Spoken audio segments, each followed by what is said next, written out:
Sir ಈಗ ಅಪರಾಧ ಮುಗಿದ ಬಳಿಕ ಆ ಸಾಕ್ಷ್ಯ ನಾಶ ಮಾಡ್ಲಿಕ್ಕೆ ಮುಂದಾಗಿದ್ದಾರೆ ಸರ್. ಒಂದಷ್ಟು ಮಂದಿಗೆ ಹಣದ ಆಮಿಷ ಒಡ್ಡಿರೋದು, ನೀವು ಸರೆಂಡರ್ಡ್ ಆಗಿ ಅಂತ ಹೇಳಿ, ಮತ್ತೊಂದ್ ಕಡೆ ಮೊಬೈಲ್ ನನ್ನ ಮೋರಿಗೆ ಬಿಸಾಕುವಂತ ಕೆಲಸಕ್ಕೆ ಮಿಸ್ ಆಗಿದ್ದಾರೆ.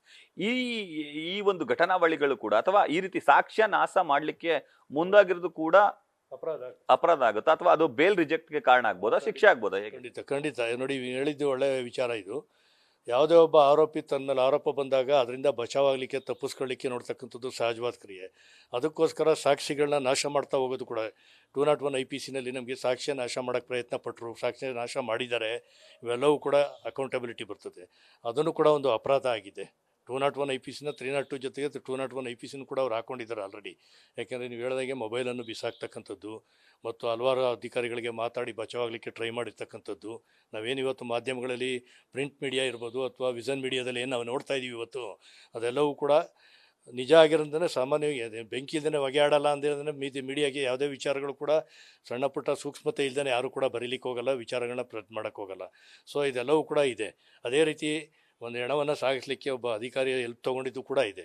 ಯಾಕೆಂದರೆ ಅದು ಅವನು ಹಣವನ್ನು ನೀವು ಆ ಕಡೆ ತೊಗೊಂಡೋಗಿ ಹಾಕ್ಬಿಡಿ ಅಂತ ಹೇಳ್ತಾರೆ. ಈಗ ಘಟನೆ ನಡೆದಿದ್ದು ನನಗೆ ಅದು ಶೆಡ್ RR ನಗರದಲ್ಲಿ ಇದೆ ಅಂತ ಕೇಳ್ಪಟ್ಟಿದ್ದೀನಿ. ಆ ಘಟನೆ ನಡೆದಿದ್ದೆಲ್ಲ RR ನಗರದಲ್ಲಿ, ಬಾಡಿ ಬಿಸಾಕಿದ್ದು ಕಾಮಾಕ್ಷಿ ಪಳ್ಳಿಯರಲ್ಲಿ. ಇವರು RR ನಗರದವರು FIR ಮಾಡ್ಬೋದು, ಅವರು ಮಾಡ್ಬೋದಾಯಿತು. ಬಟ್ ಅವರೇ ಸಿಕ್ಕಿಂದ ಅವರೇ ಮಾಡ್ತಾ ಇದ್ದಾರೆ. ಅಲ್ಲಿ ಒಳ್ಳೊಳ್ಳೆ ಅಧಿಕಾರಿ, ನಮ್ಮ ಕಮಿಷನರ್ ಆಲ್ಸೋ ಗುಡ್ ಆಫೀಸರ್ ಇಲ್ಲಿ ಮೈಸೂರಲ್ಲೇ ಇದ್ದರು. ಆಮೇಲೆ ನಮ್ಮ DCP ಗಿರೀಶ್ ಅವರು ಕೂಡ, ನಾನು ಕೂಡ ಅವ್ರ ಹತ್ರ 1 ವರ್ಷ ಜೊತೆಲಿ ಕೆಲಸ ಮಾಡಿದ್ದೀನಿ. Is also very good officer. ಮತ್ತು ಈಗ ACPಗೆ ಏನು ಚಂದನ್ ಅನ್ನೋರು ಕೊಟ್ಟಿದ್ದಾರೆ, also is also very good officer. ಹಾಗಾಗಿ ಈ ಕೇಸಲ್ಲಿ ಅಷ್ಟು ಸುಲಭವಾಗಿ ಬಚಾವಲಿಕ್ಕಾಗಲ್ಲ. ಯಾವುದೇ ಒಂದು ಪ್ರಭಾವ ಬೀರಿದ್ರೂ ಕೂಡ, ಯಾವುದೇ ವ್ಯಕ್ತಿ ಅತ್ಯಂತ ಪ್ರಭಾವ ಬೀರಿದ್ರೂ ಕೂಡ ಆಲ್ಮೋಸ್ಟ್ ಈಗ ಆಲ್ರೆಡಿ ಸಾಕಷ್ಟು ಸಾಕ್ಷಿಗಳನ್ನ ಅವರು ಸಂಗ್ರಹಿಸಿಬಿಟ್ಟಿದ್ದಾರೆ. ಬಟ್ ಪೊಲೀಸರ ನಡೆ ಒಂದಷ್ಟು ಅನುಮಾನಕ್ಕೆ ಕಾರಣ ಆಗ್ತಿದೆ ಅಂತ ಸರ್. ಕಾರಣ ಆ ಠಾಣೆ ಸುತ್ತ ಪೆಂಡಲ್ ಅನ್ನ ಹಾಕಕ್ ಹೋಗೋದು ಅಥವಾ ಅವ್ರಿಗೊಂದಷ್ಟು ಆತಿಥ್ಯವನ್ನ ಕೊಡುವಂತ ಪ್ರಯತ್ನ ಮಾಡ್ತಿರೋದು, ಇದು ಎಷ್ಟರ ಮಟ್ಟಿಗೆ ಸರಿ ಅಂತ ಹೇಳಿ ಸಾರ್ವಜನಿಕ ವಲಯದಲ್ಲಿ ಚರ್ಚೆ ಆಗ್ತಿದೆ ಸರ್. ಒಬ್ಬ ಪೊಲೀಸ್ ಅಧಿಕಾರಿಯಾಗಿದ್ದವ್ರು ನೀವು ಇಂತಹ ಪ್ರಕರಣದಲ್ಲಿ ಇದೇ ರೀತಿ ನಡೆಸಿದ್ರ ಏನಾದ್ರು ಇದು ಸಾಧ್ಯನಾ ಅಥವಾ ಮಾಡ್ಬೇಕಾ ಇದನ್ನ? ಇಲ್ಲ, ಅದರ ಅವಶ್ಯಕತೆ ಖಂಡಿತ ಇರಲಿಲ್ಲ. ಯಾಕಂತಂದರೆ ಈತ ಒಂದು ಸೆಲೆಬ್ರಿಟಿ ಇದ್ದಾರೆ. ನಾನು ಅಂದ್ಕೊಂಡಿದ್ದೀನಿ ಈ ಸೆಲೆಬ್ರಿಟಿನ ನೋಡಲಿಕ್ಕೆ 100 ಜನ ಬರೋ ಸಾಧ್ಯತೆ, ಪೊಲೀಸ್ ಸ್ಟೇಷನ್ ಹತ್ರ ಬರೋ ಸಾಧ್ಯತೆಯಿಂದ, ಮತ್ತು ಅಲ್ಲಿ ನೋಡಿದೆ ಕಬ್ಬಿಣದ ಗ್ರಿಲ್ಸ್ ಇದೆ, ಆ ಗ್ರಿಲ್ಸ್ ಮೇಲೆ ನಿಂತ್ಕೊಳ್ಳೋದು, ತಳ್ಳೋದು ಮತ್ತು ನೋಡೋಕ್ಕೆ ಪ್ರಯತ್ನ ಪಡ್ತಾರೆ ಅಂತಿಂದ ಸಾಧ್ಯತೆಯಿಂದ ಬಹುಶಃ ನಾನು ಹಾಕಿರ್ಬೋದು ಅನ್ನೋದು ನಾನು ತಿಳ್ಕೊಂಡಿದ್ದೆ. ಆಮೇಲೆ ನನಗೆ ಕೆಲವೊಂದು ಮಾಹಿತಿಗಳು ಬಂದಾಗ ಅದು ತುಂಬ ಇನ್ಫ್ಲೂಯೆನ್ಸಿವ್ ಆಗಿದೆ. ಆಮೇಲೆ ಅವ್ರು ತೊಗೊಂಬಂದು ಊಟ ಕೊಟ್ಟಿದ್ದೆಲ್ಲ ವಿಡಿಯೋದಲ್ಲಿ ನೋಡಿದ್ದೀನಿ ನಾನು, ಮತ್ತು ಮಾಧ್ಯಮದಲ್ಲೆಲ್ಲ ನೋಡಿದ್ದೀನಿ. ಅವರು ಕ್ಯಾರಿ ಮಾಡ್ಕೊಂಬರ್ತಾರೆ, ಬಿರಿಯಾನಿ ಕೊಡ್ತಾಯಿದ್ದೀವಿ ಅಂತ ಹೇಳ್ತಾರೆ. ಸೊ ಇದೆಲ್ಲ ಬಹುಶಃ ನನ್ನ ಅನಿಸಿಕೆ ಪ್ರಭಾವಕ್ಕೊಳಗಾಗೆ ಮಾಡಿರ್ತಕ್ಕಂಥದ್ದು ಅಂತ ಕಾಣಿಸ್ತದೆ. ಯಾಕೆಂದರೆ ನಾವು ಕೂಡ ಮಾಡೋದಕ್ಕೆ ಪ್ರಕರಣಗಳು ಮಾಡಿದಾಗ ಯಾವುದೇ ಇನ್ಫ್ಲೂಯೆನ್ಸ್ ಬಂದರೂ ಕೂಡ ಯಾರಿಗೂ ಕೂಡ ಎಂಟರ್ಟೈನ್ ಮಾಡ್ತಿರ್ಲಿಲ್ಲ.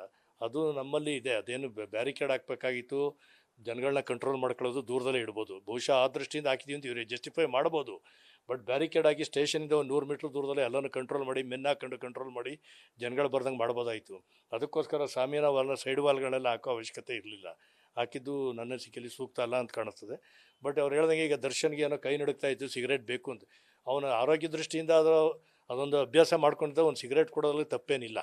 ಅದನ್ನು ನಾವು ಕೊಡಬಾರ್ದಾಯಿತು, ಅದನ್ನು ಸ್ಟ್ಯಾಂಡರ್ಡ್ಗೋಸ್ಕರ ಕೊಟ್ಟಿದ್ದಾರೆ ಅನ್ನೋದು ಕೂಡ ತಪ್ಪಾಗ್ತದೆ. ಯಾಕೆಂದರೆ ಕೈ ನಡುಕ್ತಾ ಇತ್ತು, ಆ ಕಾರಣಕ್ಕೆ ಸಿಗರೇಟ್ ಕೊಟ್ಟಿದ್ದೀವಿ ಅಂತ ಹೇಳ್ತಾರಲ್ಲ, ಇಟ್ ಮೇ ಬಿ ಅದೇನು ತಪ್ಪಾಗಲ್ಲ.